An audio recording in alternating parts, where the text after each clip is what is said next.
On today's episode of Let's Talk FGO, I'm sitting here. It's about 9 o'clock at night. I'm unshaven.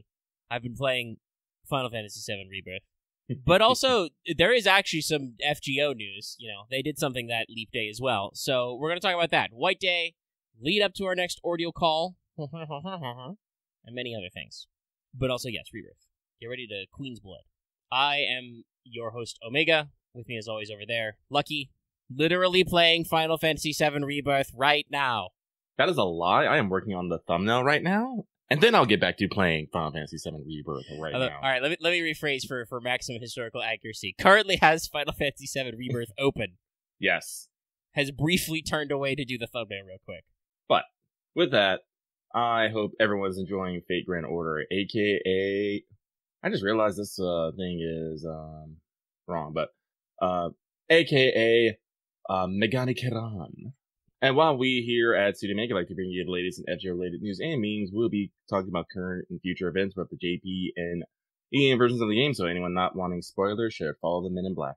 That's okay, Lucky. I'm sure if the audience was diligent at home, they could run back through all our episodes, and every time I talk about servant stats, they could catch every time I was like, wait, hold on, my notes are wrong here. Yep. I've written this wrong as a joke on me. But before we get any further with that, we would really quickly like to remind you this episode is brought to you by our patrons like Avid Harp, Blackest OG, Call Me Zed, Carlos, Dragon, Flightless Icebird, Jeremy Vasquez, JV9000, Just the Fae, Chris Starlight, Legendary Boss Hunter, Liam Kessler, Regent Raptor, Rise of Kenji, Rogue Robin, Trevor, Sean Pryor, some guy named Bob, and Rand the Crow. If you like what we do and want us to do more, consider supporting us on Patreon. Get access to episodes early and more. And it really helps us out. Thank you for your support. Woo. Alright, okay, close the tab. Keep track of all the appropriately leveled patrons, and we will scooch along. First, in our slip and slide even, we're going to check in with everybody's favorite Kohai. Senpai! 起きてください! Because it is, real quick, time for Wake the Fuck Up Senpai regular segment for pro tips. I have the simple one, the one we usually do at the start of the month, but I'm letting you all know now, in case you haven't looked yet. Your items for March from your exchange ticket are rings, shells, and chains. All of those are good. Probably rack up the chains for now, but shells are also good. And then we move on to not records and not evils, because we don't have any of those. We're going. I have been logging into FGO, and I did remember to, burn through, like, almost all my teapots. I think I missed one, because I just ran out of native AP and didn't want to do it. But nothing else has happened. So we'll keep on keeping along. Sorry, I'm not joking, by the way, about being, like, unshaven and slightly disheveled. Some of my goatee hairs are brushing my pop filter. I'll have to take a second and actually trim that up. But listen, if you guys want my super basic review of Final Fantasy VII Rebirth, like, right at the top, which is not probably how we should do the content curation, but, I'll give it to you straight. Today, for the first time since probably I was, a kid or, like, college age, the thing I did first when I got up was play video games. I haven't done that in a while. Normally I like turn on YouTube or check on other stuff to like get my brain going in the morning.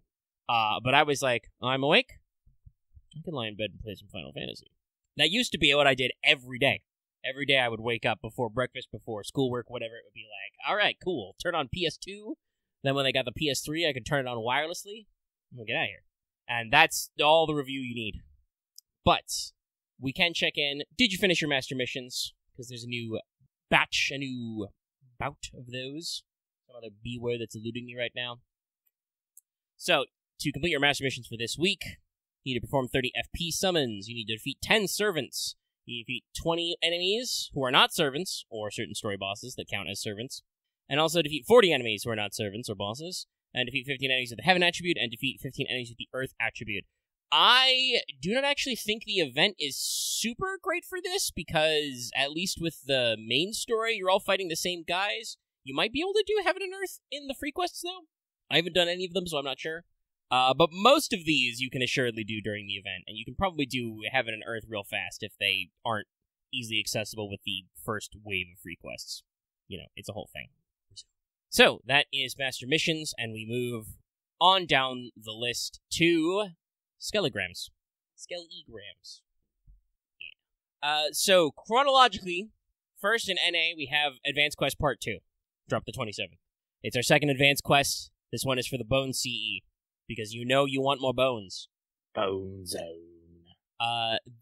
This one is much easier than the first one. I know we talked up a little that, like, hey, these are kind of like, supposed to be the current end game of content. They are supposed to be quote-unquote advanced. This is, like, they just put 3 big, beefy Berserker skeletons in a row. I have AoE foreigners. One of those is a welfare, so it's not like it was super hard. But we also had a couple of other things kind of going on around there. On the 28th, I think, is when we got, or maybe it was earlier, it might have been the 26th or 25th, but anyway, there is a White Day pre-release Moriarty banner that is currently ongoing until the 4th of March, so just popping up some old banners. And we have a new Mana Prism CE available, in the Mana Prism store, I should say, which is the story of a wolf. If you hate yourself and your wallet, I guess. Huh. Don't know why you would acquire such a graven image otherwise.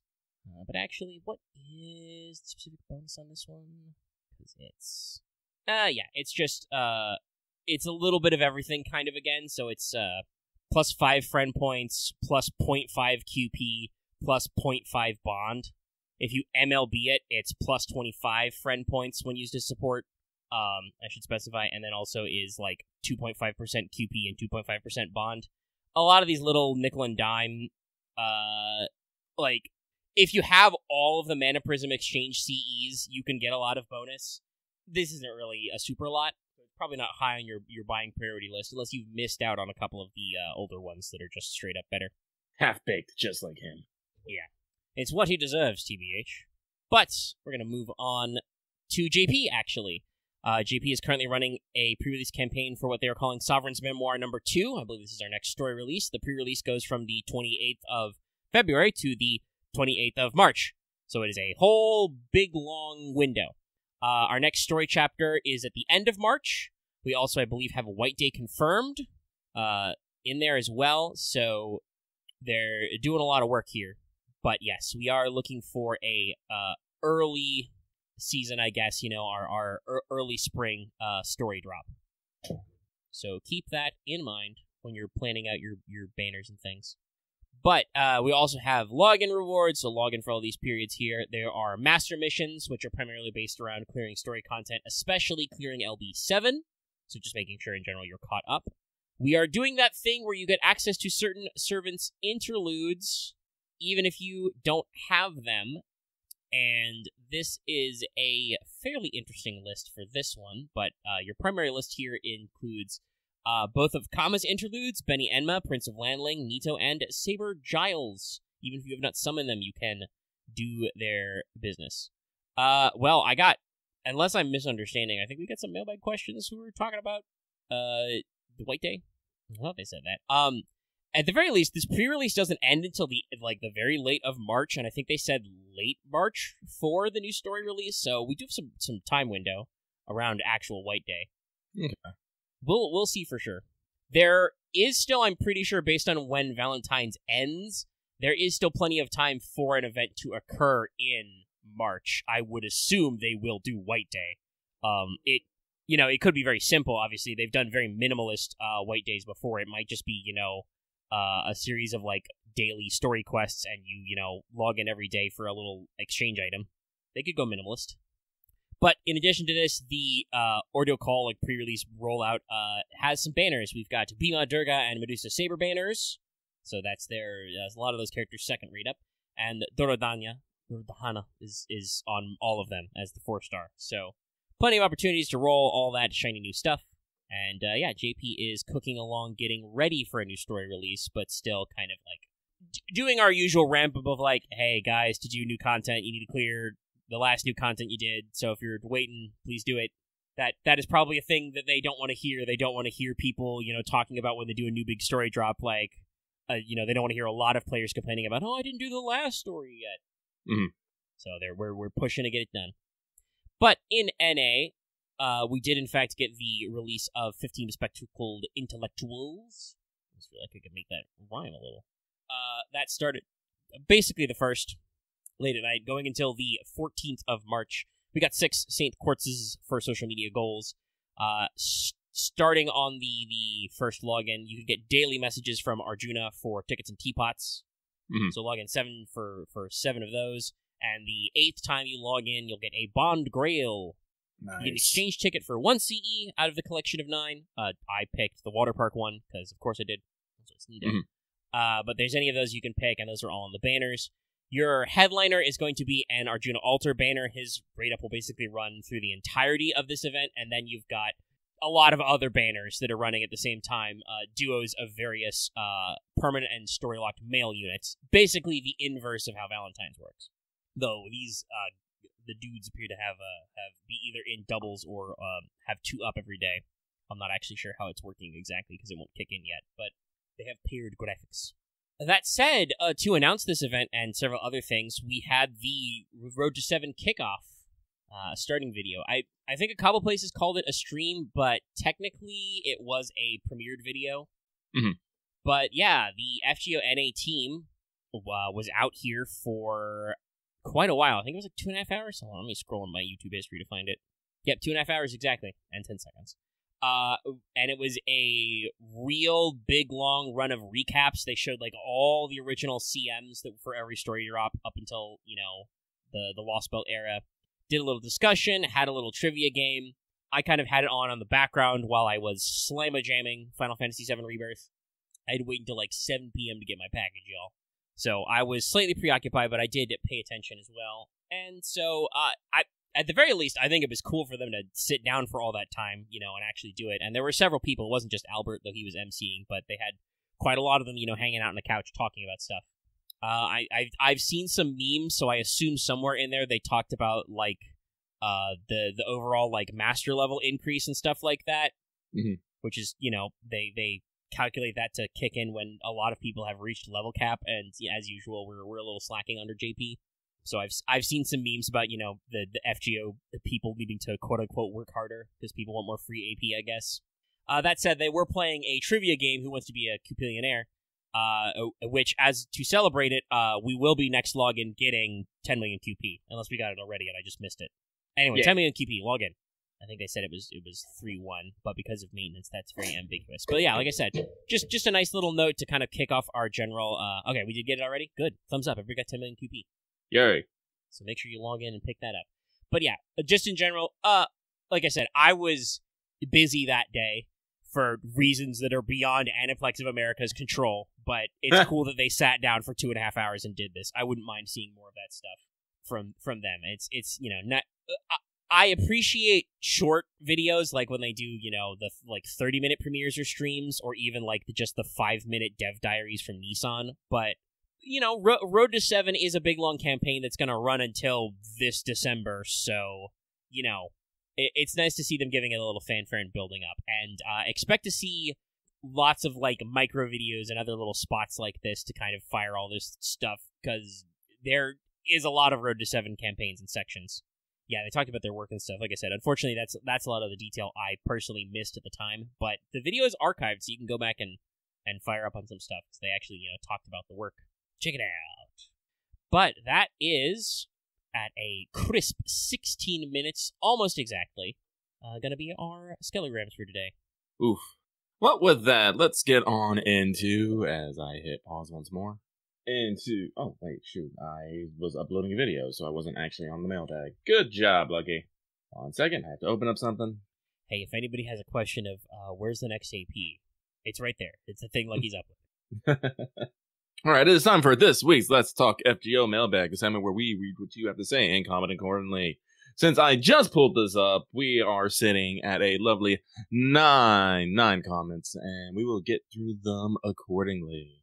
So, at the top of our list, we get our first one from the Eternal Storm, who says, question, since there was a new servant revealed for White Day and JP, who would you say could be this year's? I'm hoping someone gets sprungs from NPC jail. Wish me luck on my job search. Good luck! I hope you find something both well-paying and stress-free.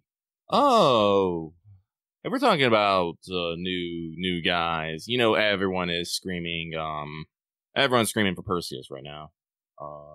It would make a nice little pairing because the Valentine's will have just ended. Though, yeah. As other people have brought up, I am also wondering if that might be related to the fact that we do have new story upcoming.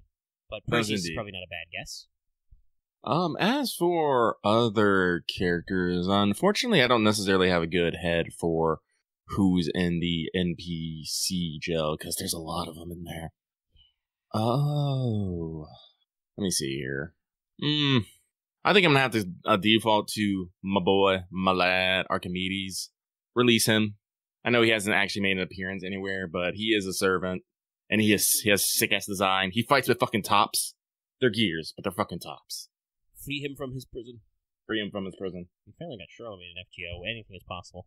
With that, let's move on to our next one, which comes from Master embracing the position of Vice President of the CWC, Crystallite Wisdom Club, with both Koyan as my secretaries.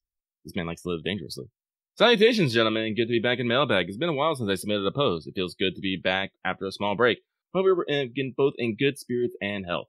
My question this time is around is, what servant in your opinion will look good wearing glasses who doesn't have some yet? I think Yara would add a whole new level of appeal if she had a pair to wear. Anyways, sending you good vibes, keep your chin up, and have fun diving down the FF7 Rebirth rabbit hole. Oh shit, no, Omega, you are right. I'm at the pause menu. The timer has just fucking stopped. Nice. I don't know if this is completely accurate, though, because I don't know if, like, I'm at Coastal Soul, and I don't know if 29 hours is the time. It could be. I don't fucking know. I mean, depending on how stuff works, that might be right, because that's, like, 10 hours in Grasslands, maybe 10-ish hours in, like, the Junon Wilderness, and then I assume Junon itself and the boat were pretty big. Yeah. Could be right. Could be right. I guess that's true. But, unfortunately, I'm one of those guys. I'm just gonna say, insert your X here, give them glasses, they're gonna look better. Tamamo, glasses, better. Kama, glasses, better. Raiko, glasses, better. It's just, yes. I mean, we know Tomo looks good in glasses, because Koyan is a Tomo face. Yeah. No, yes, I'm sure it would accentuate many things. I'm trying to think, is there anybody who I feel particularly needs glasses that doesn't have them? I don't think so. People at home, let me know. Think about things. Accessories are great. But we'll move on. This next one comes from Agent 408 with their new sunglasses over the old. Hello, Lucky and Omega. Have a good weekend, y'all. You see, because they actually changed their name, this is why they're not at the bottom like they usually are. They messed with the algorithm. We move on. This next one comes from the Tyrant King blitzes his way through JP Valentine's before it ends. Question, hey guys, with the new OC releasing so close to Anime Japan, what do you think FGO will announce during Anime Japan, since the story will be allegedly dropping on Wednesday? Question mark? Anyway, also speaking of anime, any hopes on what will be announced on Anime Japan in general? Anyway, that's it for me. Sending good vibes your way. Wah, wah, wah, wah, wah, wah, wah. And hope you have a great evening. Oh man, speculation is weird. I don't actually know exactly who's in the tank for FGO right now. If we're talking anime though, I do hope maybe we get a little bit more on the Mahoyo movies. Yeah, I'd love to see like if they're in a position to do it, obviously, but I'd love to see like an actual trailer. You know, see what they're rocking with the art style. Yeah, no. For FGO in particular, just I don't know, maybe a sick ass CM. That's what I would like. Yeah, it'd be nice. It's apparently going to be the 10th year of Anime Japan, so. Oh, yeah. Nice. And it is going to be firing on it's the weekend of the 10th, I believe. Yeah, so I'm not sure. Like I said, I am not someone so foolish to be like, they are definitely going to do this. I'm basically right now with the Ordeal Call like pre-release announcement. I feel like I'm getting a lot of conflicting vibes. Like some people are like, "Oh yeah, White Day." People are like, "Oh no, White Day." Ordeal Call is going to happen, next week. Let me actually see. Do we have translations in our news desk? There is a maintenance. No, that's the anime maintenance. Okay. So is there an announcement of maintenance for Ordeal Call? Yeah, usually if there's like a exact notification, we'll get it exact. Yeah, no, assuming that this is a JP stream. There's a stream on the 20th, so I assume that's when Ordeal Call is. So we could get an early preview of that the 10th, that weekend. We like to have something in the tank for Anime Japan. Also, usually at Anime Japan, I think they let us know what the Golden Week collab will be, even if they don't have like details to talk about. Mm-hmm. So we'll probably hear that again if they got something in the can. Do not what's the word I want to say? Don't take for granted that there will be a Golden Week collab, because we started the year off with a official collab. Though that one was apparently a little chaotic to get running. but also don't assume that there's not going to be one until like Anime Japan passes and they say either, hey, this is what we're doing, or hey, this is what we're not doing. Mm-hmm. But yeah, I don't really have anything, I'm like highly anticipating, I think, in terms of like general Anime Japan announcements. Though I don't know. I mean, I know that Plus Size Alpha is getting, because the manga finished, is getting an anime adaptation. So maybe there could be news already. I don't know what they've announced for sure. Other than that, I do follow the artist on Twitter. They post the good stuff. Yeah. So like I know we're cooking. It's just the menu, it eludes me. So with that, let us move on. This next one comes from Gahulian God. They say, given our current event, are there any other historical or mythological events that you can see in Fate with some sort of physical or mental imperative? I assume that was a phone correct from impairment. Imperative is kind of open-ended in this context. And I'm pretty sure there totally could be. There is that one very famous German knight, for instance. What is it? Gottfried... Oh, is this Berlichingen? Also known as Gotz the Iron Hand. He was a Franconian knight who had a Iron Hand prosthetic. Sick. In the year, in the 14 to 1500s. This motherfucker lived until he was 81. That's crazy. With his robot hand. So yeah, there's quite a few like different styles out there. I mean, I'm sure there are some. Actually, no, I know for sure there are definitely mythological figures who are blinded. There's several in Greek mythology, but there's also probably some historical figures back and forth as well. Mm-hmm. I'm trying to think of one off the top of my head, and I can't. Unfortunately, I'm sorry, everyone. I have FF7 on the brain. All my brain power is on that. This brain's melting. Just a little bit. Listen, it's fine. I had our at least one factoid between the two of us. We're good. So, with that, let's move on to the next one. This next one comes from Soul of the Lightmore Discord. They say, Dear Lunch Lucky and Snack Attack Omega, I'm out of press, sue me. Very well then. My lawyers will contact your lawyers. Prepare to receive paperwork. No question, I just want to wish you both a good week and good vibes. Wah wah wah wah wah wah. Wah wah wah wah wah wah. Since I never get to mailbag on time. Ta-ta. Well, you did this time. Good on you. Thumbs up. Woo! Next one comes from Nufflet Dave. Says, hey guys, hope you're doing well. I'm seeing the teapots expiring soon. Honestly, it seems like FGO has a tendency of introducing cool ideas like the teapots or faux pas, but make them way too limited. They both seem like something that should just be in the regular mana shop. Do you think there's a reasoning behind these decisions? There is probably a reasoning, but I'm not entirely sure what it is. I mean, the faux pas, I feel like the player base is just universally like, okay, the beast paws, cute idea, not enough of them. One a week, not enough. Yeah. And the developers were like, okay, you know what, you got us. We're just gonna do something different. The teapots are successful. Somebody in patron chat asking why they're time limited. I assume they're time limited so that you can't just log in, collect your teapots, and then, waiting until like the next story drop in 6 months to use all of them. The teapots, I'm pretty sure the intent is they would like you to keep playing FGO at a regular clip. The more you log in, see new banners, the more you log in and earn currency and stuff. You could punch through them and, be incentivized to spend, or at the very least, grind it out. Maybe you're like, oh shit, I'm out of apples in my AP.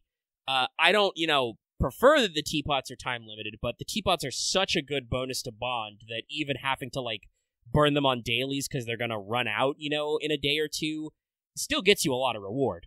I don't think it's a perfect system, but I understand that seems to be what they're going for, and a batch has expired. They gave us a bunch for around the start of the year, and then the Tunguska event. We're immediately gonna have another bundle come out, as part of the login for 15 Bespectacled. So long as they rotate them out, if you're logging in with regularity and playing the game, you should be able to spend them on something that is nice. I definitely feel like some members of the player base have I'll go, sometimes it's an obsession with efficiency. Like, we want to find the moment where we can maximize the effectiveness of us playing FGO. I want to find the node that gives me the most amount of bond ever, burn all my teapots on that, and then we're done. My bond is complete. I don't need to worry about anything, you know. And certainly, like, there are some great rewards for chewing up through your bond. You know, the bond 10 CE is a really neat step with your servants, and if you're using bond grails, which refresh at a pretty, regular pace, you can get a lot of rewards that way. But also, I do kind of think that FGO doesn't want you to play like that. Like, in chat, Axe is saying, that you want to make the right choice. And I get that, some people are going to have, like, FOMO or anxiety that they're making quote-unquote incorrect choices. I don't think FGO is designed with right choices in mind, right? At least not on that, like, macro level. Obviously, you go in a fight and you completely balls up your class triangle. You did it in reverse. We've all done it. We're not ashamed to admit it. We've all read the class triangle wrong at some point. And completely forgotten what the fuck we were doing, even though this game has been out for like 7 years. I do that on the reg. Yeah, that's when you do it wrong. I still, to this day, I will, understand what I'm doing with a node. I'll go in there, and then I'll be like, I have put my units in completely the wrong place. What the fuck am I doing? Quit. Start over. Gotta go again. That is a wrong way. You have made an error. I don't think there's an error so long as you're spending AP. There's more optimal ways. Like if you don't have a lot of time to FGO, certainly you're interested in optimal spending. But I think the fact that you can just blow your teapots and get a lot of bond is for people who don't necessarily play FGO constantly anyway, right? Right. Like it's a bonus, and they do dole them out with regularity from here on out. Every couple of months they'll have a campaign where they'll throw you a couple of teapots. It's just part of the currency system now. There's definitely stuff to be said for like waiting for that optimal time to get your 120 grind on. Well, and I mean, even for mat drops, that's what the advanced quests are for. It'll take a little while for them to fire off enough quests for you to MLB the CE, but you've got your drop enhancement CEs, and the game comes with it's not like a percentage drop table, but any quest you've cleared, it will start showing you what your drops are, so you can like practice. You don't need to what's the phrase I'm looking for? You don't need to overly worry about where your drops are. And I'm sure Losengal is aware of the fact that, like, since this game came out, 9 years ago in JP, people online have been, like, attempting to calculate the exact drop rate and shit of nodes and stuff like that with just, like, stats. So they know that if you go looking, you can find people who have just done, like, fucking data entry, and I don't think the interface was designed with like drop percentages in mind. It's the same for like skills. If you say you got a skill, they let you know. And it's one of those things where this is a chicken and egg thing that goes completely outside of FGO, but in general in game design, if your audience like is already like data mining stuff, because obviously you need numbers on your end to know what a skill does. If your audience has been data mining your game since it came out and already knows all the stats, are you incentivized to actually put that in your UI? That's a question I don't know the answer to. I do, I wonder like how easy it is for them to even like bother adjusting the drop rates. I don't know if they want to like say how bad the drop rates on like year 1 nodes are. Because we know they're bad. That was a very infamous thing when we started moving into like part 1.5 and part 2 was, the new unit directors were like, more drops, more mats. That's why we have systems now that like that. So yeah, it's an odd one. But the teapots, I think there is a system for it. I don't think we necessarily understand it because this game is a little bit of a hodgepodge. Like they like spun off the dev team into a brand new company, right? After putting it together for like so many years.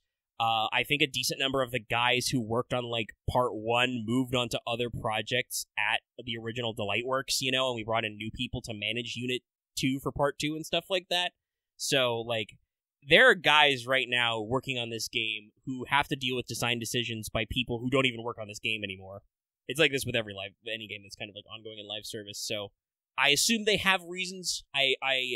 suspect there is much agonizing in conference rooms about how to do stuff. And if I would there's not assume so. if there's not agonizing in conference rooms, that probably just means they're firing from the hip, and the reasoning is just, we thought it would be neat. Here's what we came up with. Do you like this? No? Okay, we'll do something different.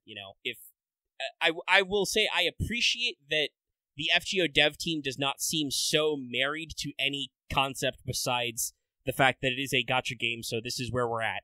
You're gonna gacha. That they won't just be like, oh, that didn't work, we'll just do something different next year. We'll come up with a new plan. I think some of these things could still be improved, but it generally seems like if the audience doesn't like something, they just do something else. It's like the true name reveals from part 1.5. That's generally not well liked, and they basically don't do it again, or when they do, it's so much so that it doesn't even matter. Anyway, that one there was a little more discussion than I thought we'd get, but it is mailbag. It is mailbag. Listen, we got nothing but time. Let us know your thoughts on the rates of teapots. Did you feel slammed up? I burned through my first run of teapots so fast during the raids, so I was like, yeah, give me more of those. I need them. Give them to me. No, I love them, and I do give them on a semi-regular basis, so... But, let's move on. This next one comes from Monster Girl Aficionado, who says, Dear Lucky and Omega, no question this week, just sending good vibes. Wah, wah, wah, wah, wah, wah, wah. And wishing you well. Keep up the great work. Same to you. Thumbs up. Thumbs up. And last but not least, this last one comes from a Dragon Girl fighting for democracy. Good morning. Was there any game that you saw and thought, why not try it out, and got hooked on it? That's all for me, and may your roles be grand and full of peace and democracy. Nice. Where were you when Malevolent Creek fell? I was on Malevolent Creek. Yeah. With lots of other guys. We failed our objective. Yeah. Well, I think at some point Malevolent Creek was a defend mission as well, but also part of it were a liberation mission. The defense parts are the parts that suck up some stuff, but that's a conversation for slightly later. But yeah, no, actually I have done that with games. I think the most recent was honestly Slay the Spire. I just picked that up on PS Plus in November of last year, and I talked about this, but in my PlayStation, network recap, it was my most played game in that November, and I was just like, this looks neat, click. That happens to me on a fairly regular basis with games, especially if they are super cheap on Steam, or they're free with PS Plus. I'll just be like, oh, I didn't know this was in the catalog. Neato. Click. Oh shit. I spent 40 hours here. Anything like that you can remember recently, Lucky? No. Sorry, I'm trying to think of a game that I was just like, man, I'll just be like, oh no, I love it. I'm usually pretty good with knowing what games are going to suit my style or not ahead of time. So yeah, that's how I am with most big releases these days. Is I feel sufficiently plugged into the press release that I can be like, oh yeah, I'm gonna love this game. Sorry, I'm just trying to go over recent games that I've played, and I'm like, oh no, I love it. Yeah, I don't got any. I usually keep a pretty even keel, so unfortunately, I don't think I have one. I apologize. But with that, we are done with this week's Let's Talk FGO mailbag.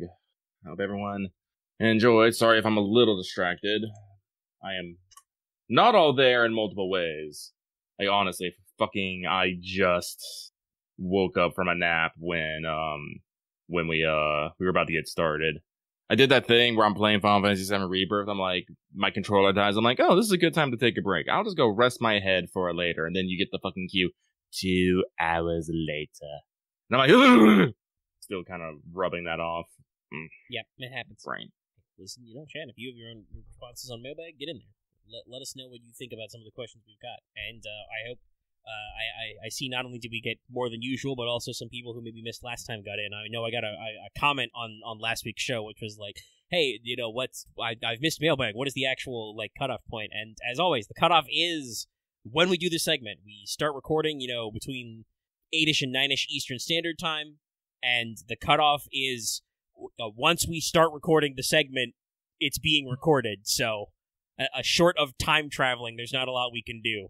That's it. That's the cutoff. But I'm, glad for those of you who got in. Love to see your responses. Hope to see some more responses next week. And we'll move swiftly on. Oh, not so swiftly. Who knows? Anyway, just a real quick Call Day Free Talk step-in moment, leaving room for White Day first impressions. They're very first, because there's literally only one story node you can do, but I will say, I'm kind of surprised. I wasn't really expecting this much production value out of an event which is just about wearing glasses, but it clearly, whoever on the team did the Amakusa Phantom Thief episode is like still gassed up for more of these. I don't know which specific movie it is, but yes, we have a movie style opening, which just generally feels, like it matches the tone. And then also the first actual quest we got is just straight up called They Live, because it's a reference to the movie They Live, which if you don't know is I think it's safe to call it a cult classic, but a cult classic about, alien others who you can only see when you put on a particular pair of glasses. Hey, in this event, enemies are invisible unless you wear glasses. So it's an excuse to put everybody in glasses, but also, they got some stuff in there. Some very gooey Soul Eater story sprites. Very wet, very moist. Not a fan. We met a new guy. A new guy. His name is Michael. And we're just like, sure, we'll roll with it. And that's, really all we got. Still pretty new. I haven't even done any of the free quests, but it seems neat. Like I said, I love when we get these extra production values. It's a good time. Oh, yes, and I mentioned this in the pregame, in case you didn't know. We've got voiced scenes for the CEs. I'm pretty sure this was last year as well. Yes. Yeah. I don't know if there is a button if you happen to have missed your voice dialogue. You can re-click it. I don't remember if that's new or not, but click button, get scenes.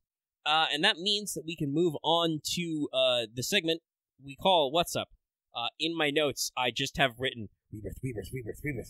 I can say it a lot, but that's the notes. Because Leap Day has come and passed, and Final Fantasy VII Rebirth is out. I've got about 10 hours in the game.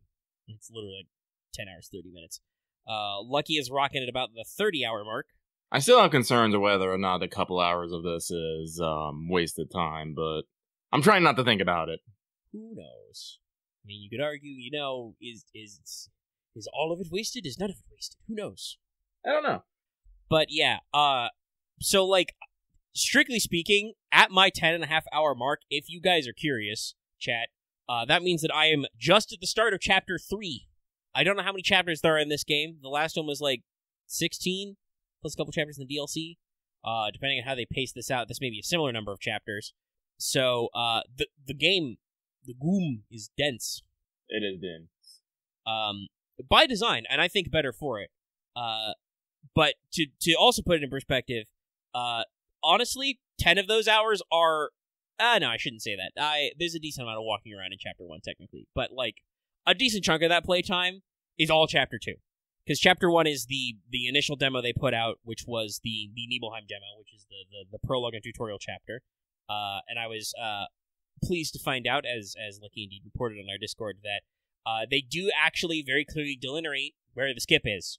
They're like, we have detected your save data. You can, skip the Maka reactor investigation and return to the village. Would you like to do that? And I was like, actually, yeah, no, I'll do that. Yeah, no, like, I wasn't planning on wasn't planning on skipping it because I thought it would, like, skip the entire thing. It's like, no, it's just the exploration and combat. I was like, oh, wait, no, that's fine. I'm like, yeah, I've done that part of the demo twice. I don't need that tutorial part again. I've got the vibes. They did say it won't affect gameplay, so. Yeah, but I do want to break out something. In demos and stuff, they're constantly talking about how things are not in the demo are not as they will be in the actual game. And it gave me a small panic because in the actual game, when you go to Tifa's house, Tifa's theme is not sitting on their piano. And I'm just all like, oh no. And I sat down like a fool and tried playing it, and I got the bad result. I'm just like, huh!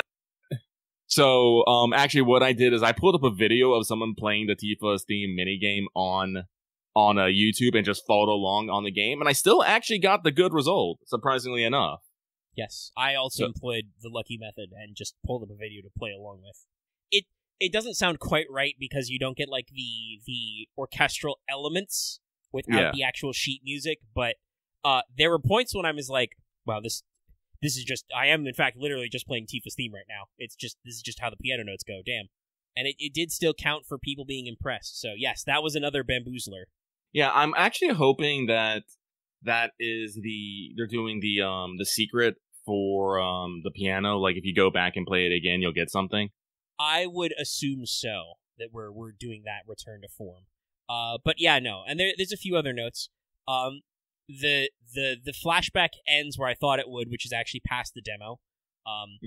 I am kind of glad to see a lot of those scenes. I'm a little. I said this before. I hoped it would end with the Sephiroth fight. It didn't do that. It cuts to white.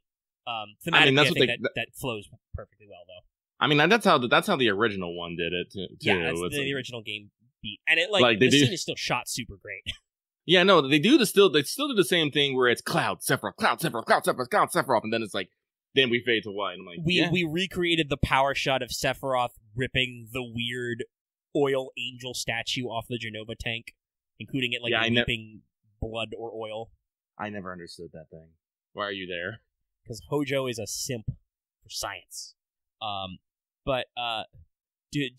So people suspected that there'd be a little more in the intro aside from just the movie. There is a little bit more. Do we want to talk about that or just leave that as a first impression shocker? Oh God, I feel like we need to talk about it because, like, I was like this too. I was like, I basically because we did set up a Final Fantasy VII Rebirth thread, maybe spoilers here, and I was just like, guys, don't skip shit. I feel like some people might have who have played the demo was like, oh, I don't need to see this. Let me just skip some buttons. I'm like, don't do it. No, sit through the opener because there's some zingers. The game is starting off strong, and I think starting off strong in the correct way. Because the actual opening 15 minutes before you even do the demo and the Nibelheim flashback and everything is letting you know, hey y'all, shit is going on. Something is different. And what I want to call you've got your normal events, and then you've got what I want to call the white feather timeline, or possibly the blue apple timeline, because as a character says in this segment, man, this is so messed up, and I typed in all caps in that Discord thread, you're telling me, brother. It's wild, and I feel like it starts the game on all the correct vibes for you to just be like, what the fuck is happening? Oh no, those vibes are continuing. They're continuing on right now. Okay. Yeah, dude, I guess we fuck it. Yeah. Insert spoiler warning here, I guess. It is, to be fair, literally we're talking about the gameplay that is seconds after the opening intro cutscene movie plays when you push new game. This is very fresh stuff. But if you want to go in completely blind, stuff your ears now. Anyway, so playable Zack right off the top. Right off the top, he has made his way into fucking Midgar with Cloud by his side, into the slums. And he's basically watching a video where you see everyone else that got blown the fuck up somehow. According to the news reporter, a enormous tornado swept through Sector 0, which is Shinra Tower, 1 and 2, and destroyed the expressway. And they pull some familiar-looking people out of the rubble. Also, by the way, Shinra Tower apparently completely smoked by this tornado. Also, they still blame this on Amlas, saying that it was a weaponized weather. I'm just like, what? Yeah. And so, Zack Fair leaps into action, ditching his boy Cloud with Kyrie. Not the greatest move, man, but I understand. Because he sees Aerith unconscious being loaded into one of these helos. Your actual first gameplay is playable Zack, who, by the way, if you're weren't paying attention to this bit, I'm sure Lucky was, but as you're approaching this helicopter, you hear Shinra talking over the PA that Avalanche is being aided by a soldier with a buster sword. Yep. Even though Cloud, who was playing that role previously, very clearly fucking unconscious. Well, he wasn't in the scene. They were looking for one more person, and they couldn't find him. Yeah. But Zack doesn't seem to have any idea what's going on. He just got here. Well, he knows one thing. They're taking his girl, and he ain't having it. Yeah, no. I mean, this is after the ending scene of Crisis Core, so he's fucking quit. He's an ex-soldier now. Yeah. And so you start the game in what I imagine would be considered the traditional way, beating up some Shinra mooks, with some slightly unique Zack Fair buttons. Yeah, you don't got abilities or items, but he does have his own combo. And he does have a unique triangle button command. Yeah. He pulls Aerith out after apparently Red went crazy and crashed a helicopter. Can we also talk about Zack's strength? How he picks up a fucking pipe full of with a fucking giant stone on it and hurls it out of a helicopter? Yeah, Jesus. accurate enough to hit the tail rotor. He's soldiering right now. And then the game is like, after Zack is like, this shit is messed up, man, is when we smash cut to the flashback. And it's crazy. But yeah, no. There's some great emotional stuff there. I think the section in Calm after the flashback does a really good job of establishing what I think will be one of our emotional through lines throughout this game, which is Sephiroth is trying to get in Cloud's head and be like, yo, Cloud, is Tifa real? I killed her. Is she real? Is she really real? And Cloud's like, shit, man, I don't know. And Tifa's like, but Cloud, I don't... And I appreciate this. We have a scene after the flashback where it's, it's very funny. It's like a fucking soap opera. Tifa and Aerith are sitting in their jammies in their in-room under, like, one blanket. And, like, Tifa's like, hey, Aerith, what's happening right now? Because I don't remember Cloud being in Nibelheim 5 years ago, but he sure sounds like he was in Nibelheim 5 years ago. What's up? And this is another thing I want to point out also. Aerith, in Rebirth so far, I won't say her character has changed at all. Her gremlin energy is still normal, but I feel like in this context that now the whole crew is here, her pot stirring feels a little different to me. Like, I feel like she's trying to, like, break Cloud out of his shell like she did when they were alone, but now that, like, the rest of the crew is here, Cloud still feels like he's got to put up that cool guy front, and it's not working like she'd think it work, and in fact is perhaps causing some tension. And I'm just like, this is really interesting. I like these like revamped character dynamics. Well, I think they'll go into that more, especially with Aerith, because apparently, like, after this, like, I won't get into full details, but something has happened to Aerith.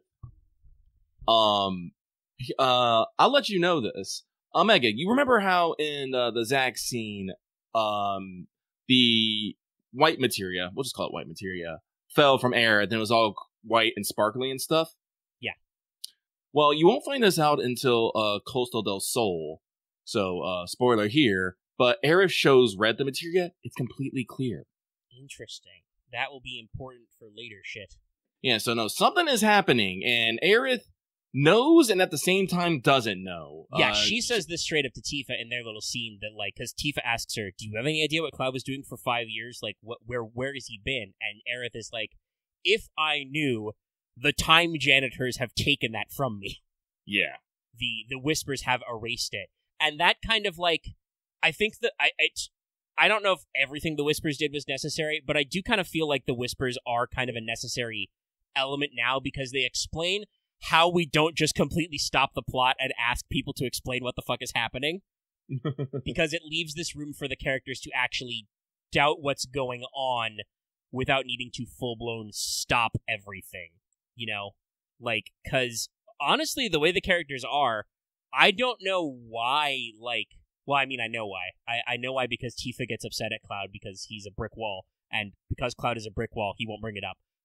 Unless forced. But, like, there is room for the characters to actually be like, hey, can we fucking, like, sit down and fucking figure out what's going on? But there's a man in a coat and he keeps, you know, being like, near to Cloud. And Cloud's just like, Sephiroth! This characterization is accurate to the original game. That is basically what you do for, like, most of the time that we are going to be playing Rebirth, is you bounce from place to place, and Cloud is just like, my Sephiroth senses are tingling, we have to keep going. This is true? Sephiroth is here. I saw him.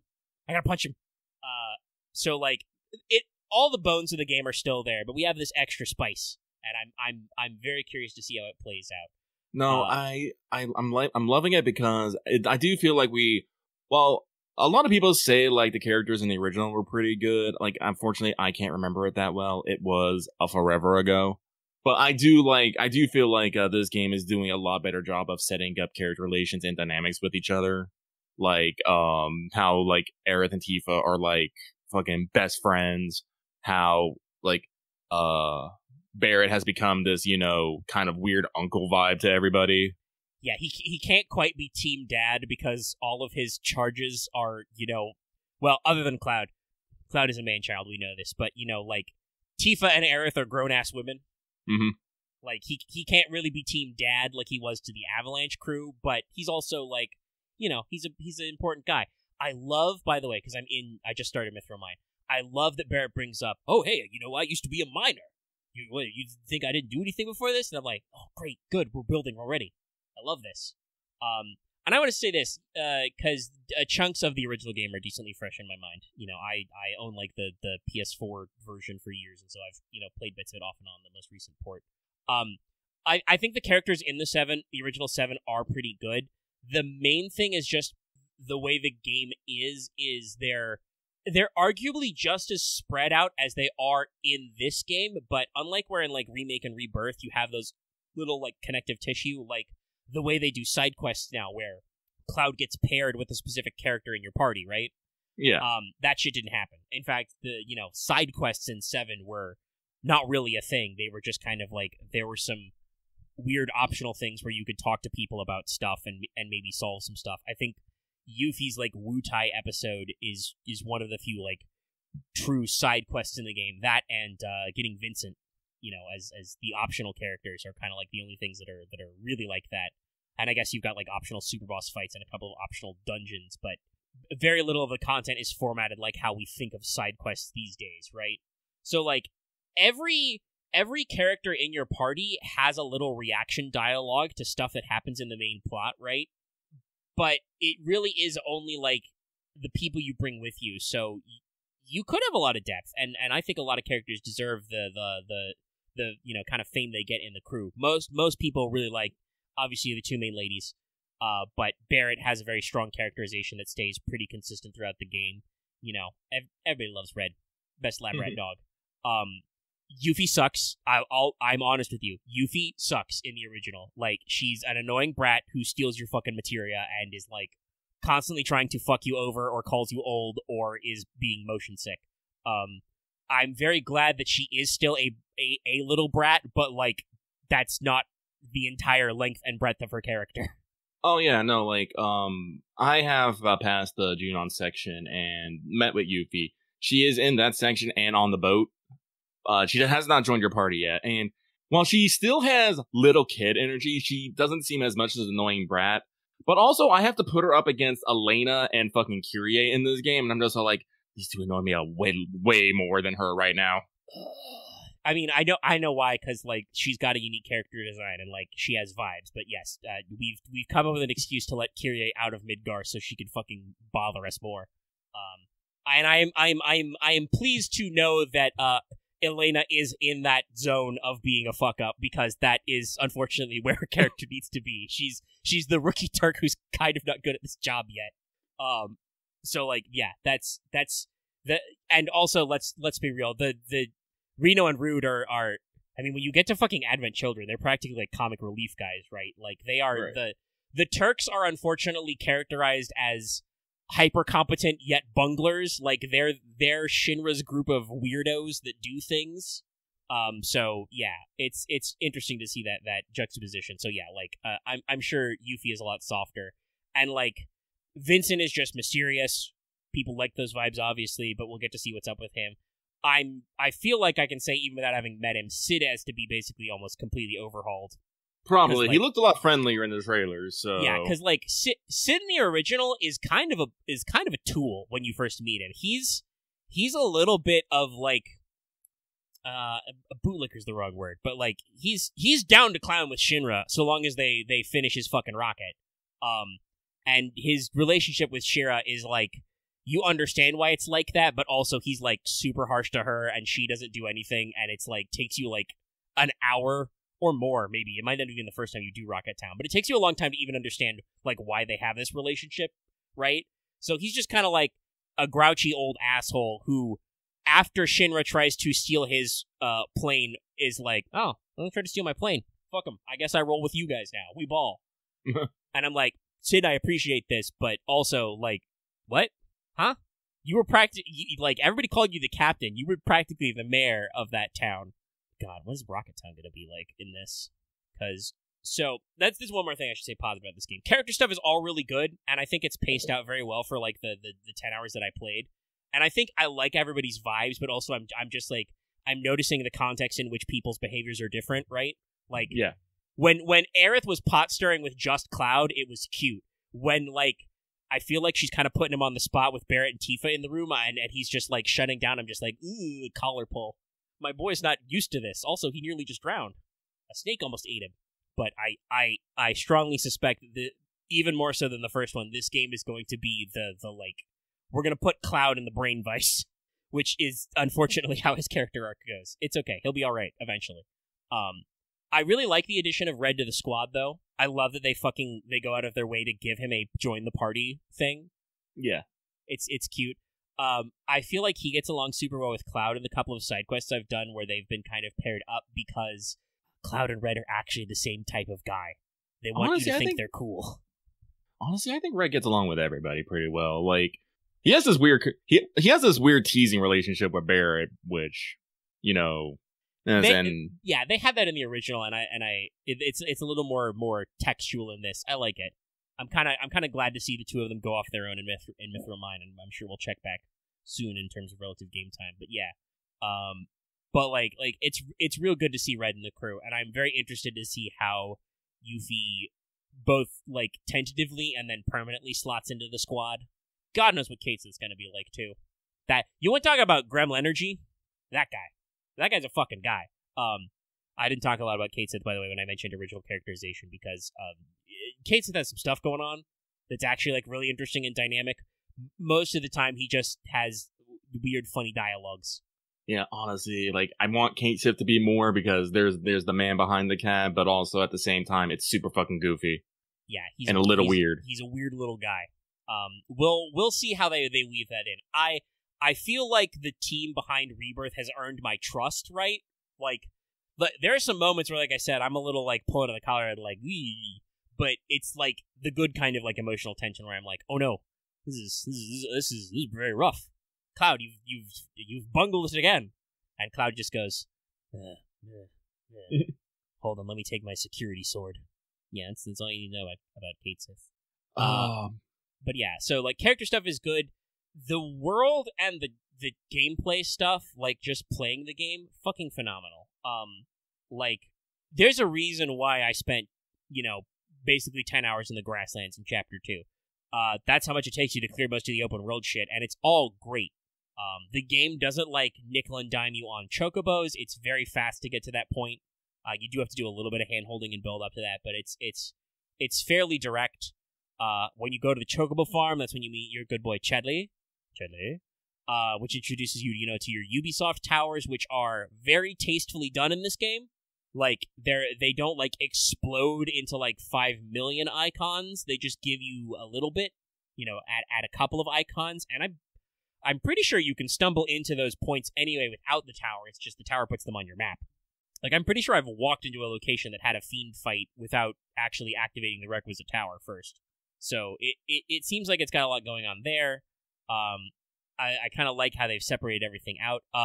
It's funny, right? Because, like, obviously you and I were very keen on getting those save data to get those extra summon materials. Do you just start with Ifrit, Shiva, and Chacomog? Yep. They just pass them out. It is a little weird, though, because the new materia that you get here actually have levels and you can upgrade them. So I feel a little weird about using the old ones. They're just like, this materia cannot be leveled up. I'm just like, oh. Yeah, you do. You level up the new materia at least through, like, open world objectives. I do wonder if they'll cycle back to some, or if we're going to maybe get, like, higher level versions of those materia later, or what. They may just be simpler to be starters, because it does kind of seem like summoning is just more common now. Like, I feel like in most open world fights, the summon gauge starts ticking up if I'm just here for a while. It does, but usually if I get like a stagger off or someone goes into critical HP, I think it usually starts ticking off. So if you're doing either really good or really bad, I think. Yeah, which is fine. That's kind of how it worked in the previous game, but because like most of your fights are in big open world map, they physically have enough space to do all the summons, so like it gives them the wiggle room. And what? With the Ramu bonus, you've basically got a summon of each element to get started. Leviathan is non-elemental now, no longer is I believe he was ice, even though he was water last time, and is actually 2 bars. And you can actually unlock Titan pretty early. He's just in the grasslands area. The moment you find Chadley, you can try and get that materia. Though I tried that just to see what it was like. Don't. Listen, I'm used to just dunkling on that guy in the naval. He fucking scrungled me up and like suplexed me into the earth. He literally has a move where he will grab one of your teammates and fucking throw them. He just grabbed Aerith and fucking yeeted her. So no, you want to do the open world stuff to make him a little bit weaker, but you can get him pretty soon. So it's interesting. I'm gonna guess that Phoenix is the next one. You are correct. Okay, I figured because that would be the Fort Condor area. Yep. You cannot reach Fort Condor. I think you can see it on an island far away, but you cannot actually read it. But they do talk about the Condor. You can even get a picture with it. It's pretty sick. That's another thing they added. They literally have photo opportunities, scenic photos that are marked for you to use photo mode. Yep. It's great. You get your Chocobo really early. The Chocobo system is pretty straightforward. It's basically like how once you got it, your Chocobo works in 16. You push button, Chocobo appears. You can jump freely on and off the Chocobo anywhere when you're in open field and go faster. Eventually, you'll get Chocobos that are better at other things, but it's pretty solid. You've got fast travel slots you can unlock, and also just most of your open world objectives are also fast travel points. You need to go back to a fiend fight to get more intel. You can just teleport back there, like that. Oh yeah. It's all super convenient and great. I noticed this in the demo, and it's still true in the final product. You will see some more like janky animations as you just kind of like hurdle over terrain. I personally do not mind this because I'm hurdling over terrain. You have so much more freedom of movement than you did in Remake. There's a lot of collisions going up, and you're going up and down a lot. This is not a flat plane. I actually did notice that. So again, I don't think it's a serious complaint, but if you want to like brainscape it, I did notice that the yellow rock stuff, the yellow just usually does return, and honestly, thinking about it, it seems like it's just so that you can see them at a distance, because there are some ledges which are not yellow. They're like white. They're still clear that you can see them, but I've climbed some stuff that's not like that yellow rock ledge. I think it's just they wanted to make sure you could see it from a distance, because you can usually tell which way you need to go, but you have a lot of field of view, so I think it's just like part of the accepted language for them to do it. And it's like I said, it doesn't really suck me out. It's just I've because people talked about it so much, I've noticed. But yeah, the stuff they've done with the areas, like Calm, is amazing. Like Calm was a pretty for Final Fantasy VII. Calm was a pretty big town, right? Like it was only one main screen, but it had a lot of buildings you could go into and stuff. Yeah. Now like Calm is actually a like coastal fort town. Like it's built out of a castle. Yep. And so it's got like these great touristy vibes. You go up all these big stairs. You can go all the way up into like the old Bailey and get up in the clock tower, and stuff like that. You can wander around some of the back streets. It's got some canals that you can, in fact, freely swim in. I may have accidentally jumped in the canal once, but luckily was very, very easily able to find my way out. And so it's just really great with the music. You're introduced to a small handful of new NPCs, especially the innkeeper Broden, who's got some stuff going on. Yep. But it takes a couple quests to figure it out, but you're like, oh no. Yeah, no, I'm like, uh-oh. The moment he started talking about being, and again, this is a technical spoiler, but it's still very early in the game. He talks about being ex-Shinra, and he's like talking about headaches and hearing things. I'm just like, whoa, bad sign. First I thought it was just some ye old Mako poisoning, and then he's like, I have to go, and I'm like, oh no. Right. But yeah, there's a lot of building. He gives you the transmuter, which lets you transmute items. There's a lot of discussion in this first chapter, like almost with like how much Remake mentioned like Wutai and the Wutai War. Rebirth in the first chunk of the game is talking about the Republic of Junon. There used to be a separate like continent-wide government that fought Shinra Electric Power Company and lost. And like, it's a really interesting world building take, but it's good. I like it. I don't know how much of that was in previous material as well, but it's really in the forefront in Rebirth, and it's really cool. And they talk like there's ruins of stuff you can see out there, like bombed out buildings. Shinra like took over Calm as a fortress. Broden also, by the way, is a G because he hands you a free deck of cards, a starter deck of Queen's Blood. Queen's Blood is great. It's a little bit like Triple Triad, but it's both simpler and more complex. It's got a I don't know if it's a stronger, but it's a much more direct tactical element to it with like where how placement matters like a lot. But also the math is simpler because you just add up individual cards to make up your lanes. You've got 3 lanes. If you have the most score in a lane, you win that lane. You get your total points in there and get out. And I like it. I like it a lot. It's surprisingly in depth. There were a couple of people I had to rematch a couple of times because of just card draw luck. Because you've got like a 15 card deck, but you start with a 5 card hand. You get a mulligan. Mm-hmm. Good rule. You get a free mulligan. I think you can send all 5 cards back if you don't like them. Yeah. And get new ones. No penalty either. I guess I should explain the core mechanics really quick. So you got 3 lanes, right? Your lanes will have a little pawn on them to let you know you can place a card there. So far, I have seen cards ranked 1 to 3. I think 3 is the highest you can go. I believe so, yeah. I haven't seen anything higher. Yeah, I don't think I've even been able to make a 4 rank square. But your cards are ranked from 1 to 3, ranks, and each card has a little score, and your card will have a number of grid squares on it that are referenced to this 3-lane board. It's 3x5, so you start with 3 on your far end, your opponents are 3 on their far end, and basically you stack up units that will unlock new territory for you to place more cards on or upgrade territory you already possess. Your goal is, like I said, to just have the most points in a lane to get that lane scored. If you draw in a lane, nobody gets points. This is very tactical. I have won a couple of games already by just getting 1 lane ahead of my opponent and then tying on the other 2, because there's no overscore reward. But it's very in-depth, and you can get access to some very, very fun cards fairly early. I talk about this, we mentioned this. There's some side quests you can do. There's one with the bartender in Calm, which is with Tifa, obviously. But it sends you on a chase to go to a card shop just outside of town. That guy challenged me to a match, but he left his dialogue box to buy new cards open. Mm-hmm. I was like, "Show me your cards first," and I bought a Titan fat chocobo off him. Yeah. Cards.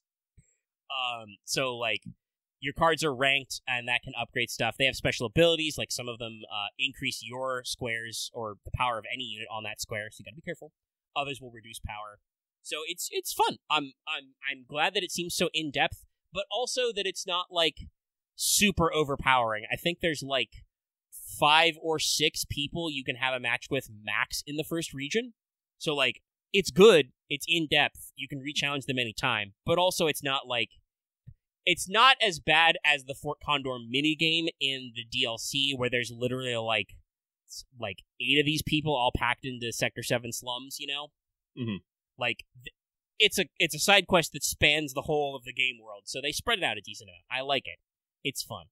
But yeah, after that, you quickly leave Calm because some Shinra guys show up. Again, very good moment. Not actually in the original. In the original, they're just well, we got to keep moving. But this sends you on the quest to, like I said, get your chocobo, get into the swamp. I don't think this is a spoiler to say that there is a fight with Midgard's Alam. I was not disappointed. I wasn't either, but I also like how it ended, because they still put the scene in, just not the way that you expect. No, and you do. I'll admit they have nerfed Beta, in that Beta fired and I was not immediately obliterated. But Beta is still in, and it's exactly like you remember it. This snake can fire a tiny nuke. Why? Don't ask questions. Listen, there's a reason why everyone's afraid of Midgard Summer. Yeah, no. But it's still really cool. And ooh, that third phase. You got a spicy little remix on his third phase. Nah, this music is amazing. I will say, if there's something that one thing I am jealous of Omega for is he can remember fucking song titles. I'm just yeah, the music when I did that. And Omega just be yeah, it was that. I'm son of a bitch. Yeah, it's not every one of them, because the original soundtrack is also itself 3 discs long, but I've listened to it enough on YouTube that I remember a decent number of the track names. The original Mithril Mine has a track that's used in a couple of places called Chasing the Man in Black or Following the Man in the Black Coat. Beautiful rendition, by the way, in Rebirth. It's not quite as synthy, but they do it correctly with strings and flutes, and I'm ooh, this is good. I'm glad it's on my mini soundtrack. I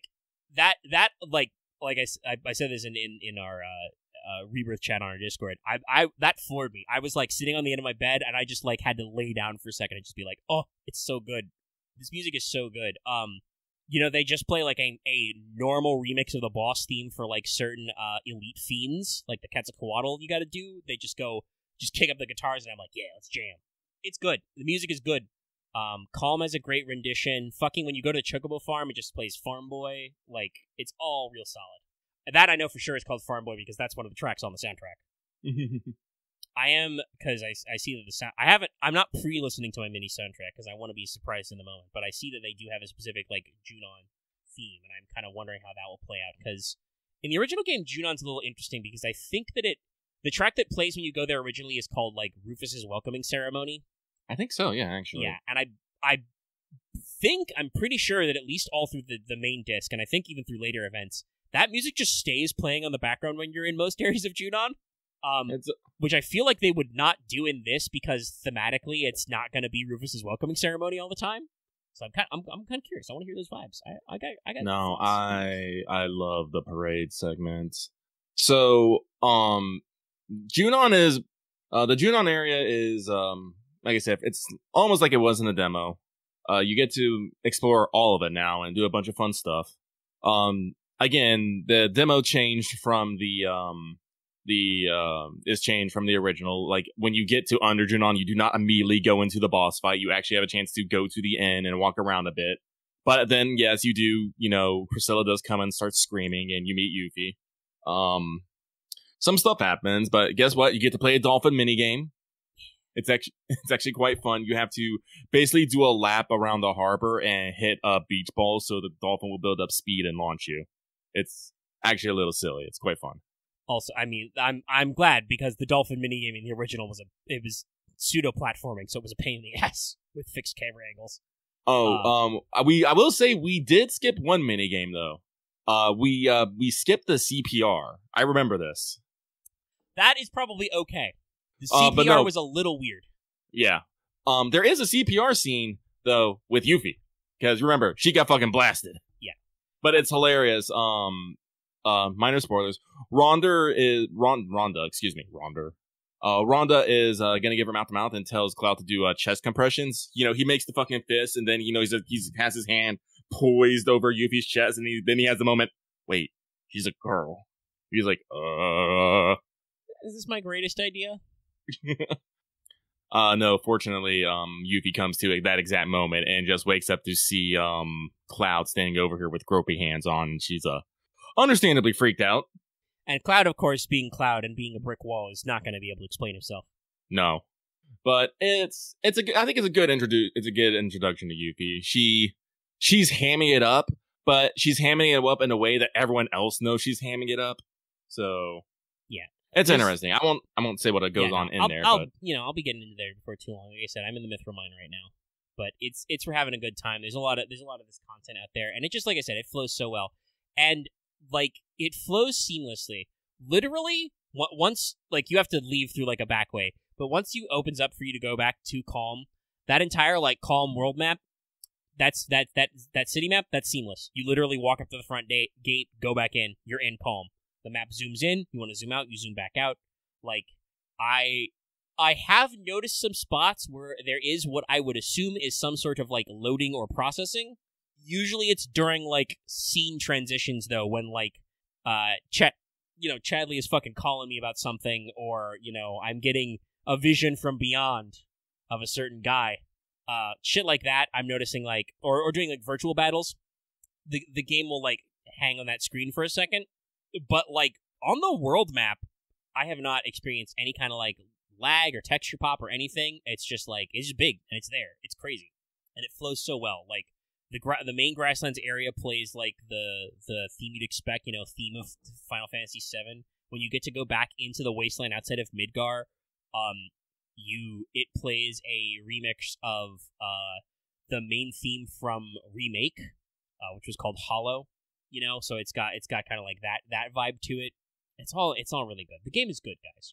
Like, there's so much gushing I could do, and there's probably so much like future deep diving into every little thing. But in general, this game is phenomenal. It plays great. I love the way that folio progression works now, and just like, obviously you still get your weapon abilities, those are super cool, but also you just get permanent elemental abilities that don't cost MP. Just get them; they're just there now. Also, it upgrades your actual magic too. Yeah, it permanently upgrades your spells with that type. You'll see a little Greek letter next to them. You know, synergy commands are pretty cool. Generally it does kind of seem like after a relatively short amount of time, general enemies on the field do get a little softball to you, so that you don't get to do some of your cool stuff. But most of your major fiend battles and bosses and stuff are sufficiently gassed up, even on like normal, not dynamic, doing all the content before progressing, that like you can still do all your cool shit. I was literally cheated out of a synergy command between I think it was Tifa and Barrett had enough bars because Midgard Sommer ate Barrett for a little bit. I was trying to free him to do the setup, but I couldn't get it. Because everybody's like different magic commands do different things. Like Tifa's like Icy Impulse I have unlocked is like very short range, for instance. But they're all really good. The synergy commands are great. Just fucking like, guys, combat in this game is very good. Like, there's still some difficult edge you can still get clowned on if you're not ready and you're not practicing your perfect blocks, but like, I can fully air juggle guys with Tifa in this game. Like, you do her combos right, you knock a guy up into the air, that guy's stuck in the air. You could just keep beating him up. Turn and like finish it off with a dive kick him back to the ground. It's crazy. Like, Cloud like zips around the battlefield like crazy to like make his melee combos, which he doesn't even have to do because you have a ranged attack now, right? Yeah. He doesn't even have to get close, but he'll do it because if you want the setup, it's great. 11, the little bit of the new abilities I've seen. Aerith's Chrono Aegis is great. Oh yeah, just get close, get stopped. Yeah, just a little ring of like, don't touch me. It's not a very long stop, but still, for a character who very often gets bullied, it's good to have that little bit. The new materia seems great. I know you were talking about this as well, but like, there's a passive materia which is just auto use unique abilities. You can saw that in your party member. When they have ATB, they'll do their moves. Yeah, no, I've seen Tifa do what was it, Unbridled Strength? I can never remember the name of it. Tifa will do her Unbridled Strength to increase her basic attacks, and I believe we'll even do her like Rise and Fall Omnistrike combos and stuff too. Yeah, Barrett, I've seen Barrett do Overcharge. Those are the only two I equip. I don't know what it is, but I've always been a big Cloud, Tifa, and Barrett user, so that's usually what I've been maining with. Yeah. It's pretty solid. I think you have an incentive to rotate through people occasionally. Well, there are segments where you get to use the other characters. Like once in a while, you get to use like Cloud and Aerith, or Barrett and Red. Yeah. Stuff like that. I will say I did find out there is also a auto weapon skill materia. I just discovered, so you can get that going. So with like auto cast, auto unique, and auto weapon, I think you can probably get them to have characters do most of the stuff. The only problem with it though is still that non-control characters do not build ATB that fast. No, it's still a little slow. I'm hopeful that maybe as we get towards like the mid or late game, we might have some extra spice for that. You do get access to a lot of the materia that does some stuff like that fairly early. Like you can get Steadfast Block pretty early. You can get First Strike in the first area to start with a little bit of cash. Yeah. And auto cast is a godsend. Like, Chadley, my man, really hooked me up. Fucking giving me a level 2 cure materia and being like, hey, here's some auto casts. And it's just like, give Aerith a linked, bangle, auto cast Cura. It's still not as surefire as like the old auto cure was, but she'll cast the correct spell when she's got an ATB bar and you're beat up, There's some good steez there. I like how they changed enemy skill as well.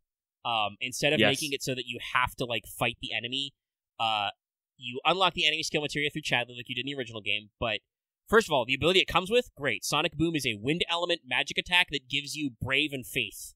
So it is a great combo starter. But also the way it works is basically once you've beaten certain, special enemies, Chadley will unlock a little VR mission for you, biological data. You complete that, you get new E-skill command. That's it. That's all you need to do. Yep. It usually has three conditions. You usually have to beat the special hunt of a previous area, assess so many of the current regions of monsters, and have your enemy skill at a certain level. Yep. This is another thing also I've noticed. Support material like E-skill and even some of your blues now have extra levels that do stuff. Yeah, autocast, I think, is like plus 2% magic.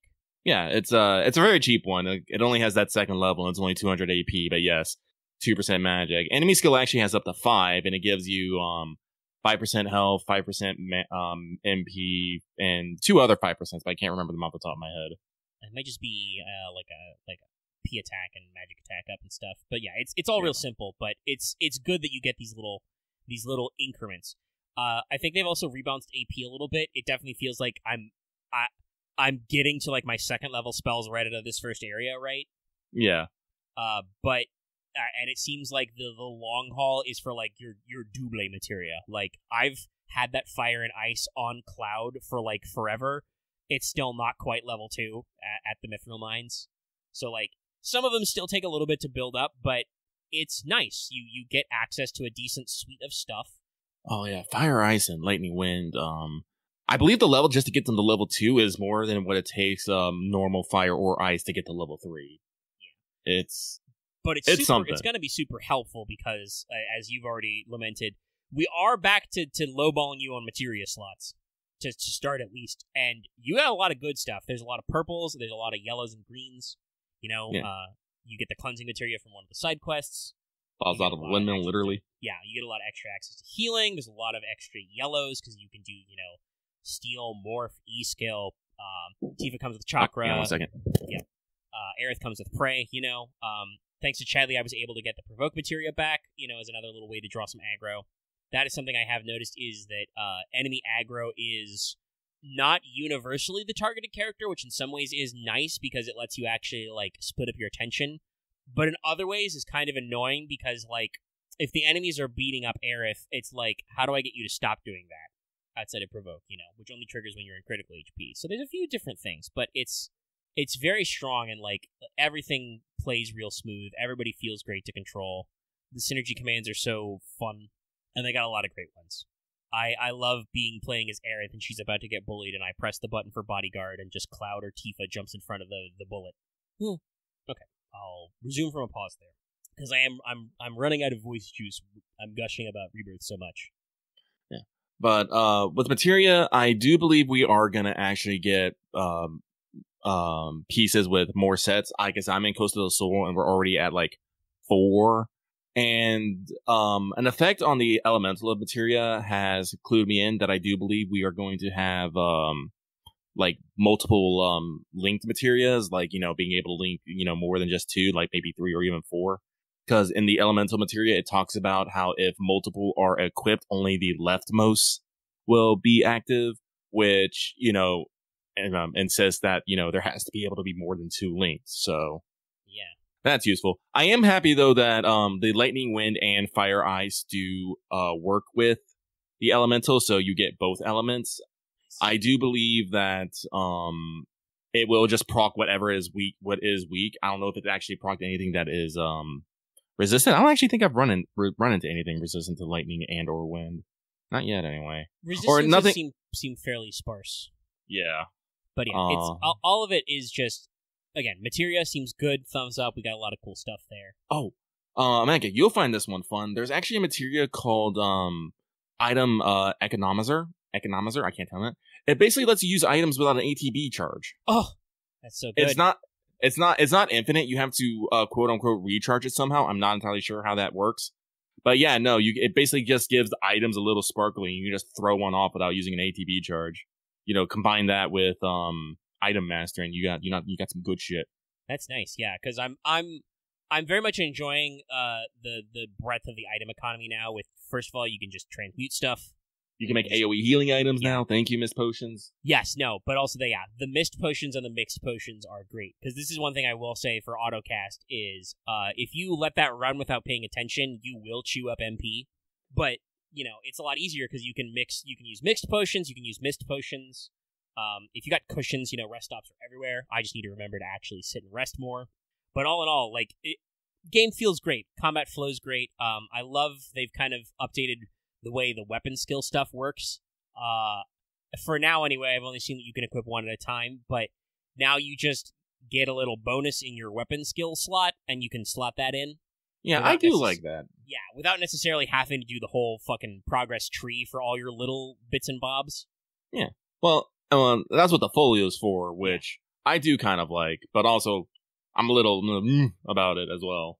I do kind of feel like we've jumped to the needing more than 5 SP very fast. Yeah, It's my primary thing. Like, yes, I know I immediately bought up most of my 5 SP abilities, but also I'm like, we're already at 10. I need like 2 level ups or to get like 2 little extras to get here. Oh well. I do believe the level cap in this game is 70 though, so that is interesting. You do start at like level 15, I think. Yes. Yeah, you start at 15. I'm already level 22. So going to 70 makes sense. I assume that means that like the final game will probably cap at 100. Makes sense. Gradually leveling everybody up. But yeah, so there's still plenty of wiggle room in there. You can still get skill books to just get free SP. But they've got a lot of lovely little stuff. But yeah, it's just, I'm having a great time. That said, we're probably not going to jump back there immediately because we could schedule a Helldivers time after this. Because Helldivers 2 is still progressing. We finally got a new major order, which is going pretty well. I'm not quite sure how, but leakers are accessing some content early. I'm not really looking too hard at what we got going on. I want to be interested, but I do believe that their plan is to, at the very least, release a new war bond sometime this month. And if you're concerned about that, don't worry. War bonds are permanent. You can always, once you have access to them, you can always go back to them. I don't know if they're planning for the new war bond to like cost super credits as well. But there is presumably going to be a vehicle update, this month. People have for sure assumed that there's going to be, and based on dev confirmations, there will be individual mechs. There will be a team-wide like little APC buggy you can ride, which is probably going to be pretty great. This is a funny one I read about that the devs confirmed, or at least like were accepted as part of leaks. I remember you, Lucky, said you'd love to summon little AI guys from Super Earth. Yeah, that's confirmed. That's going to be a strategy. Oh, really? I think now. Yeah, you're going to be able to summon AI squad mates. Oh, what? Yeah. Don't know the details yet, but that is apparently a thing that is keyed in there. There also will probably be some other stuff, like you may get an eagle droppable mini nuke. Ooh. Or some other stratagem like that. There's a variety of interesting new weapons that are like being speculated. I do kind of hope there's still a weapon rebalance coming. The CEO did say, I think today, that like there's a lot going on under the hood with weapon stats that you don't see. They originally had a much more detailed like stat page for weapons, and he actually showed off what it looked like in beta. I personally want that back. I think I even replied to that tweet and said I'd love to see that again, along with a shooting range. But basically, his stance was use whatever gun you like. I still think my response to that is, well, I like more guns than what people are meta, but a lot of the guns also do not feel like they play well. No, you're either using like 1 or 2 different weapons, and that's it, despite having all these other ones. The like undisputed like groupthink top tier is the regular breaker. Yeah. You really can't beat auto shoddy, and then under that is a bunch of fairly all-right guns. I think like the Liberator Explosive and the Liberator Armor Pen are considered to be okay. For certain missions, the SMG you get, the default Defender is pretty good. The gun and board, baby. People are a lot of people like the Slugger, which is the pump-action shotgun with slugs. I know Loft doesn't like it because he misses having the spray effect. I've actually picked up his Slugger a couple of times. I like it because it's like all the power of a shotgun focused into a fairly good range and accuracy. But, there's a variety of them. The Plasma Rifle, which is the very last weapon you can buy in the normal War Bond, is supposed to be pretty good. And I think people like the mini grenade launcher that is the weapon in the Premium War Bond. It's just, I've heard that magazine capacity is a little low, but it's basically like how mechanically the laser cannon and the laser rifle work. The main primary weapon explosive is just like that for the grenade launcher, right? It's just a primary grenade launcher. It's not like full auto, and it's got like lower magazine cap. It probably does less damage, but it seems pretty decent. So like, there's a lot of cool stuff going on there. Armor, I think, is still bugged. Armor values are not correct. So hoping they'll fix that and there can actually be some more choice there for stuff. Would love to see the AM rifle and the laser cannon buffed a little, but I don't know. They're talking about stuff. Very excited to see what they got going on. Got some new major orders going out there. I think the coolest thing the most interesting thing in the community is that over the weekend earlier in the week, Arrowhead straight up said that they have a staffer who is in the position of game master. His name is Joel. And basically they have a guy watching the back end and like adjusting things where needed. Some people are, like, assuming that this means that, like, we're fully getting fucked over on planets. I don't think that's true. I assume that this guy cannot literally watch the numbers all day, because I assume that, like, he's got other stuff to do, like, probably needs to go into the back end and actually, like, distribute these mods. But it does seem like occasionally when it would be, like, more dramatic, like, we'll add some reinforcements or some progress to a planet, and that may explain why some planets, like, get pretty close and then kind of, like, surge back down, because we're trying to, like, pace things out so that, you know, people are not just constantly clearing planets and needing the game to, like, release new planets or to cycle the new ones. And it's pretty interesting because a lot of people have taken this to heart and, you know, shaking fists at the sky. Joel! I mean, if something's going weird on a planet now, I am definitely going to yell, "Damn it, Joel!" Yeah. But yeah, it's still a fun time. Boy, I need them medals. I do Luckily, need them medals. If you log in right now, you should get 35 because the major order got finished. It the first did? phase of it, yeah. Oh, okay. It's I'll going log on in in, right like, now. segments, but I got a lot of medals for, like, Veld and stuff. But I think this is about where we're going to wrap up the show anyway. Managed to make it last for about an hour 45 raw recording. I do need to get some water for my throat. But we can dive some hells, and then we'll, you know, after we get tired of being obliterated by bugs or bots or whatever, we'll break and go back to Final Fantasy. So I hope you've been enjoying this episode, because there'll be more of it. Expect probably some more, you know, White Day story thoughts once that has more cohesion than just, like I said, being a reference to They Live. We'll keep an eye out for whatever is going on in JP. Like I said, people can't seem to get all their facts straight on what's actually happening next, but something will happen. Soon, probably. And we'll catch you guys next time. And also, obviously, we will still be doing our regularly scheduled programming, I'm pretty sure, for Metal Gear Solid 3 on Monday. I hope you're ready to enjoy. Okay. That's everything I got. Lucky, anything else you want to throw out to the people? Nope, I'm good. Alright, we'll skadoodle then. If you are watching this episode on YouTube, be sure to like it. You can leave your comments in the comment section down below. Comment how much you love Super Earth and democracy. You can also join our Discord, link is always in the video description and on our channel page. Like I said, we got a Rebirth thread there if you want to share your kind of moment to moment thoughts. Watch out for spoilers though if you're super fresh, but you know, when you got a few hours, come give us a visit. We are trying to talk around them a little bit, but yeah. Right now, I don't think anything, like, super mega spoiler-worthy is happening in the game in these first few hours. You know, there's maybe a couple of beats, but there's nothing too crazy. Anyway, you know, the wildest and wackiest shit will probably happen later. But it's still, you know, we don't want to blow anybody's minds if they're fresh in. Mostly we just want to gush about how pretty this game is. I'm excited. But be sure to check that out. Also, you know, sub if you're not already subscribed to us on YouTube. Ring the bell for notifications so you know when we're posting new videos or streaming. Join our channel memberships for access to membership badges and emotes. And like I said at the front of the show, consider supporting us on Patreon. Get access to this episode early in audio format for as little as $1 a month, approximately $10 a year. Helps us out. That's all I got this week. See you guys next week. Bye-bye now. Have a good one, everyone.